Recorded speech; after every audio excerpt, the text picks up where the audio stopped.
And we're live. So sorry about the audio issues that we're experiencing tonight. I would love to blame it on Blog Talk, but it could possibly be me. In the queue, you know, you can never keep a good tech down. I've been a tech for 20 years. We're speaking with international matchmaking expert Sherrie Murphy. Happy to have her here. We've had a couple of mishaps over the last couple of weeks with my sick children and all types of issues. But Sherrie, thank you so much for being available tonight. Hey, Sherrie, how you doing? This is Ted. I said we've had all different types of issues going on, and we've had some extreme audio issues going on tonight here on Blog Talk Radio, but I want to thank you for making yourself available, and thank you for your patience. Sure. Thanks for having me on, Ted. No problem, no problem. Like I said, my apologies for all these you know what? I'll take accountability for all of this stuff because technology is never 100%. No, it isn't. We're not computers. Right, and I will tell you, I can state I've been a tech for 20 years, and I still don't get it right all the time. The example is tonight. But I mentioned international matchmaking experts, to say the least. The portfolio is pretty deep here. I've got a bunch of questions to ask. I'm ready. I know we might be a little short for time, but if you can just give us basically your background on this specific topic, inside the mind of an online predator. Well, I've been a matchmaker for 22 years. I own Elite Connections International, and I actually a long time ago was attacked by a guy that ended up being a serial murderer. So I've always been. I got away. I didn't get hurt. I helped catch him. You know, he went to jail, and eventually they knew he had killed like 12 people. But I always pictured online dating was going to be filled with people like that, and it's not all people like they are mixed in. So you have to be really careful. I mean, it's just like walking down a dark street in the middle of the night. Nobody would think that's safe. But for some reason, they just think, oh, everybody's dating online. It's a simple thing to do, but you have to really be careful. You have to do your due diligence. I mean, before you meet someone, you should have their first and last name. You should know where they work.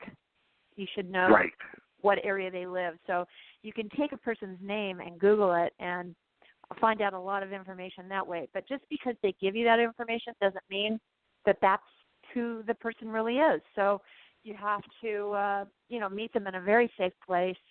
Let your friends and people know where you're going, but that's not going to do any good if you get hurt. So, just park in a valet.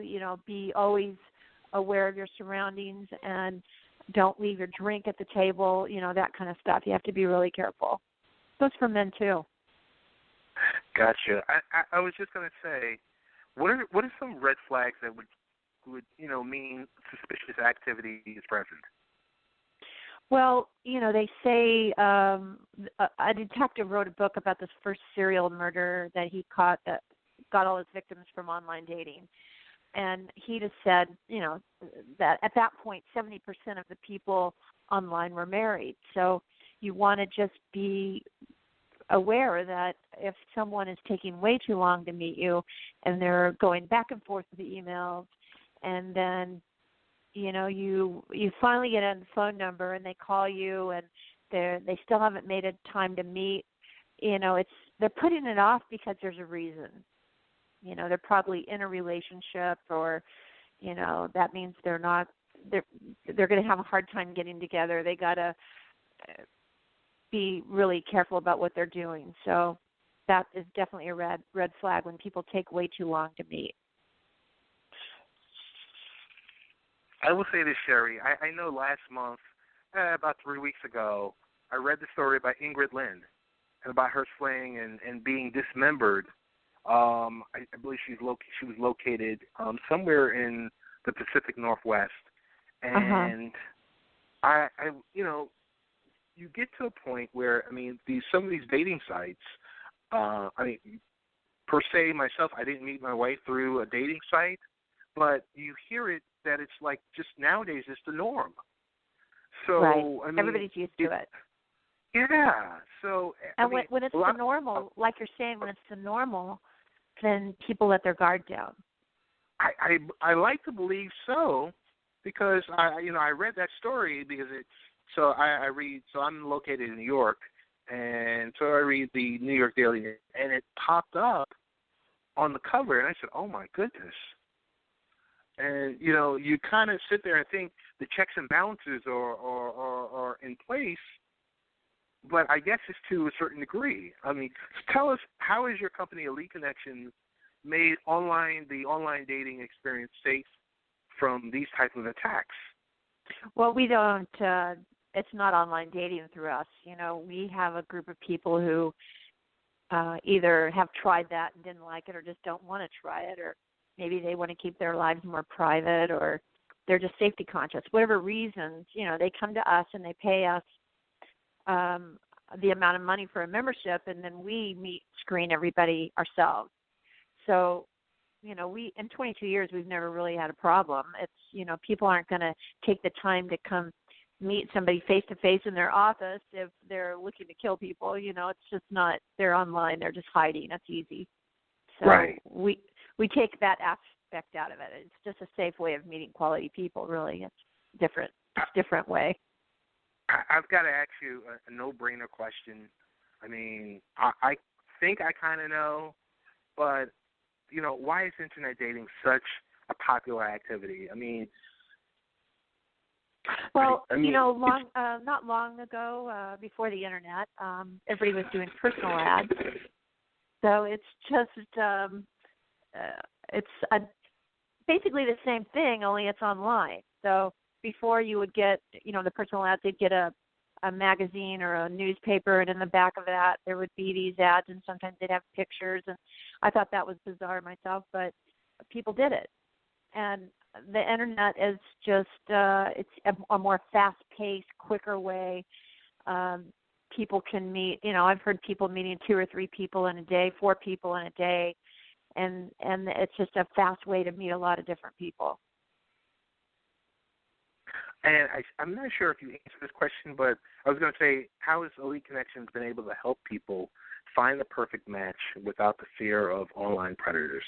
I mean, you initially vet these specific... Oh, yeah, we meet everyone in person. We check IDs. Okay. We do background checks on everyone. And in all these years, we've never had problems. So, if people aren't divorced, they'll tell us. We have had a few people that come in, they're like, well, I've been separated for 3 years. My divorce will be final in 6 months. It's just taking a long time because we have a lot of stuff to divide up. So, it's understandable, and I've never worked for anybody who went back to the ex. So, but we have very few of those. But people are honest when they come in because they don't want to pay that money to us, and then we find out that they lied, then we just stop matching them. So they always come in and tell us the truth about what's going on, how many children they have, and, recent photos and all of that. So, we're doing all that screening. We're the first date.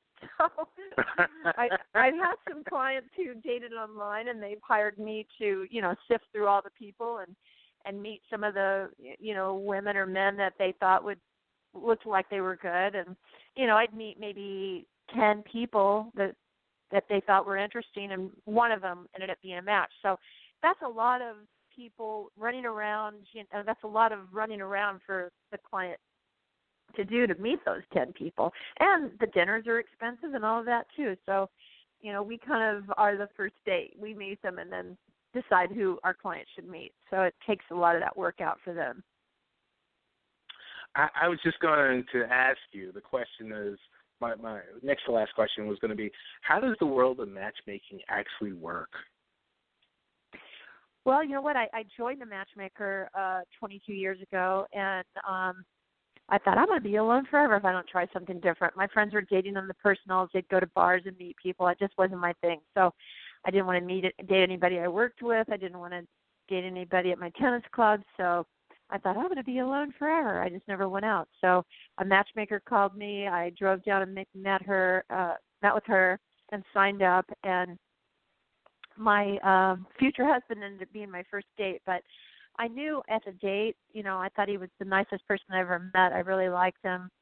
Thought, we'd be great friends. He skied, and then we had a lot of things we liked to do in common. So I left there thinking I'd be a good matchmaker. So that's how I got into the business, and that's how we work. We just meet everyone in person and put together people that we think will be good couples. So I've had people who both their memberships were expired, and I introduced them anyway, and they've gotten married, and I've gone. One guy could sail a boat like you can't believe, so we took a catamaran through the Caribbean, and I'm glad I made that match because I've had a lot of fun with them. So I guess, that's the popular side to it. There's a negative side to it. What advice do you have for people who've been burned in relationships and feel that they won't recover? You mean dating online? Yes. Oh, you just have to shake it off. And like when you're saying burned, I guess, you fell in love with the person and then they dumped you. But, I've had, in this business 22 years, I've had one person after another come in and tell me their sob story about how they were so much in love with this person and the person dumped them and ended up marrying somebody else. And, I'll ask them every time, well, you've never broken someone's heart before? And, of course, they always say, yeah, I have. I said, well, it's just your turn. Now you know how it feels. You need to be more careful. Don't get involved with people until you really think you care about them. And, give it time to get to know people. It hurts. But it happens to everybody. You just have to shake it off. And, my fix-all for every broken heart was go skiing, snow skiing. It fixes it every single time. You just got to go have fun, and, get out there and laugh, enjoy some fresh air, and you'll feel better in a weekend. Oh, my goodness. Don't sit home crying about it. It's not going to fix anything. No, you can't. You can't. So, this is your primary venture. Would you like to tell us about the 9 years you spent at the South Bay newspaper writing a specific column, advice column? Right.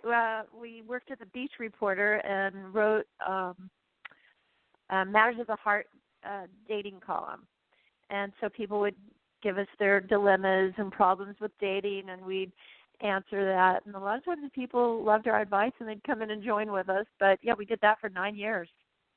Our picture was in the paper every week, and we'd go to the grocery store, and little kids would go, hey, hey. It was pretty funny. People would recognize us. But we gave some good advice, I guess, because we were in there for such a long time.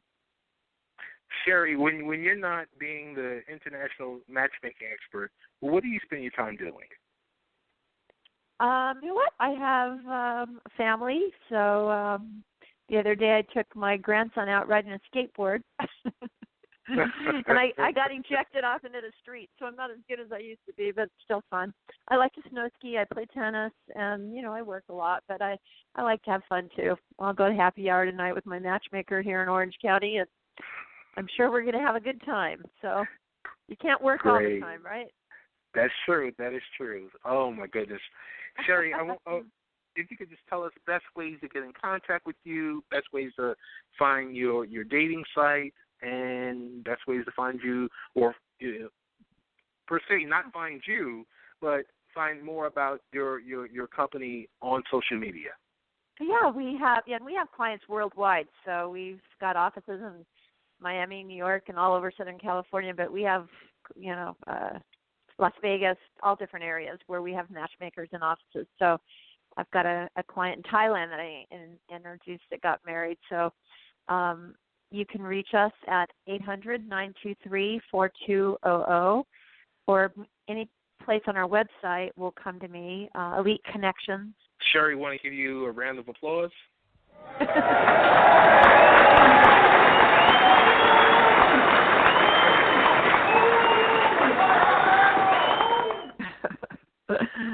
and thank you so much for being patient. Like I said, I know your schedule is pretty hectic, but thank you for making the time tonight to speak with us. Thanks for having me on, and I hope I gave some a little bit of help there.